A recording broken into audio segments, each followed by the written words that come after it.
There is a shift in the avoidance energy that is almost imperceptible at first.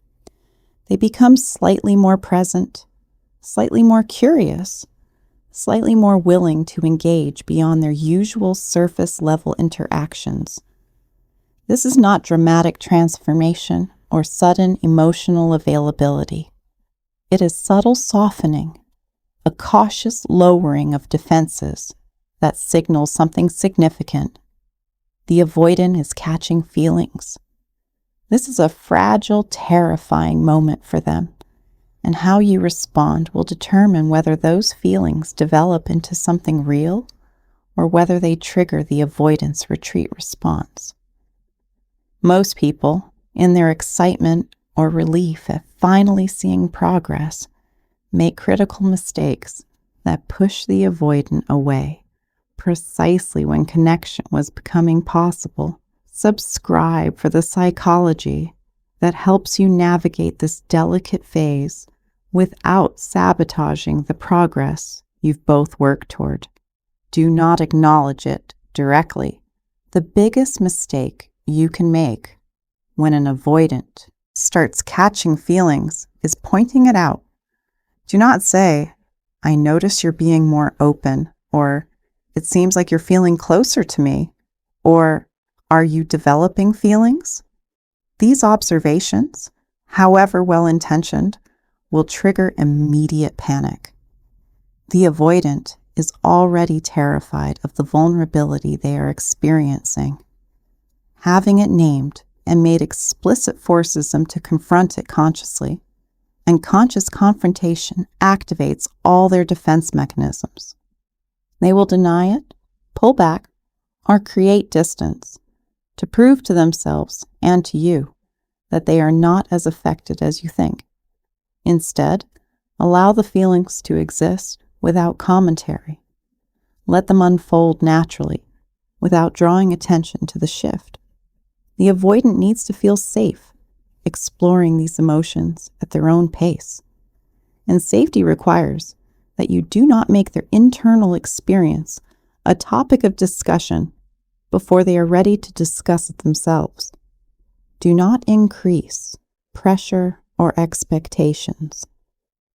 When the avoidant starts showing more interest, the natural impulse is to capitalize on it by pushing for more commitment, more time, more emotional intimacy. This is catastrophic. The avoidant is already operating at the edge of their comfort zone by allowing themselves to feel anything at all. Increasing demands or expectations will send them running. Do not suddenly start talking about the future, defining the relationship, or requesting more access to their time and space. Continue maintaining the same pace that allowed them to feel safe enough to catch feelings in the first place. The consistency that attracted them needs to remain consistent. If you change your behavior in response to their softening, they will perceive it as proof that connection leads to loss of autonomy, that caring makes them vulnerable to being controlled, that their fear about intimacy was justified all along. Keep doing exactly what you have been doing. The stability is what is allowing them to explore these feelings without feeling overwhelmed. Give them space to process. Without withdrawing yourself, the avoidant will oscillate between moving closer and pulling back as they process what they are feeling. This is not rejection. This is their nervous system attempting to regulate the intensity of emerging attachment. When they need space, give it without making them feel guilty or abandoned.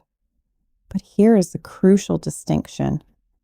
Giving space does not mean disappearing or becoming cold yourself. It means remaining steady, warm, and available without chasing or demanding explanations for their retreat.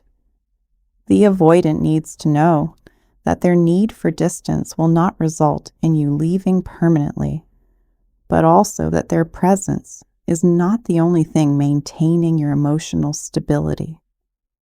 This balance is delicate.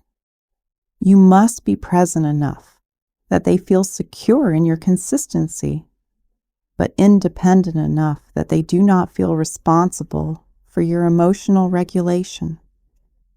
When they return from their processing space, welcome them back without resentment or interrogation. This demonstrates that space and connection can coexist, that their autonomy and your relationship are not mutually exclusive. Do not try to fix or accelerate their process.